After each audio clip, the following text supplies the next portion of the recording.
Imagine your wife suddenly looks you in the eye and says, "I'm checking your phone tonight. I want to see if you're loyal." Now imagine that you've never cheated, never lied, and never given her a reason to doubt you, but you say something back that changes everything.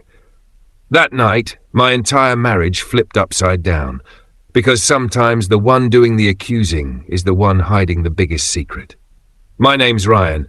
I've been married to Claire for 8 years. We weren't perfect, but I always thought we were stable, a good team. I worked as an IT consultant, often from home, while she worked at a marketing firm. For months, she'd been acting strange, short-tempered, distant, and always on her phone. If I asked who she was texting, she'd laugh and say, "Just work stuff. Don't start being paranoid." I trusted her. I had no reason not to. But then one Friday evening, right after dinner, she looked at me with a half smile and said, open quote, "Ryan, I'm checking your phone tonight to see if you're loyal." Close quote. I froze. I laughed at first, thought she was joking, but her face didn't change. She was serious. "Why?" I asked. "You don't trust me?" She shrugged. "Just making sure. You've been quiet lately. Maybe you're hiding something." It hit me like a slap. I've been quiet? She'd been the one avoiding conversations, working late, coming home smelling like someone else's perfume that wasn't hers. But instead of fighting, I said calmly, open quote, "Sure, you can check my phone tonight, but when you're done, I'll check yours too." Close quote. She flinched just a little, but then forced a smirk. Deal. That was the first crack. That night, after she fell asleep on the couch, I sat in the kitchen, my phone on the table. I could have deleted things, hidden messages, but I didn't need to. I had nothing to hide. But I noticed something strange. Her phone was face down on the counter, with the screen lighting up every few minutes.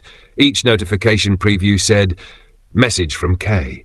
I'd never heard her mention a Kay, so I quietly took a picture of her screen with my own phone, just to remember the name. Then I went to bed pretending everything was normal. The next morning she woke up cheerful, too cheerful. "So," she said, "give me your phone." I handed it to her. She scrolled through my messages, my emails, my photos, nothing. After 10 minutes she sighed, "You're clean." Then I smiled and said, "Okay, now it's my turn." Her face went pale. "Why? Don't you trust me?" She snapped. I raised an eyebrow. "You started this, remember?" She hesitated, then tossed me her phone. "Fine, go ahead." I opened it. Everything looked fine at first. Then I checked her messages. Nothing suspicious in texts, but when I opened her Instagram DMs, I froze. There it was, Kay. His name was Kevin, her coworker. And their messages went back months. Flirty jokes, late night I can't sleep texts, plans to meet for coffee before work. One message from the night before said, open quote, "I wish I could be next to you instead of him." Close quote. My chest went cold. I looked up at her. "So this is what you were checking my phone for? To cover your own tracks?" She went quiet. Then, unbelievably, she said, "It's not what it looks like." I laughed bitterly. "Claire, it's exactly what it looks like." She started crying, saying, "It's emotional, not physical.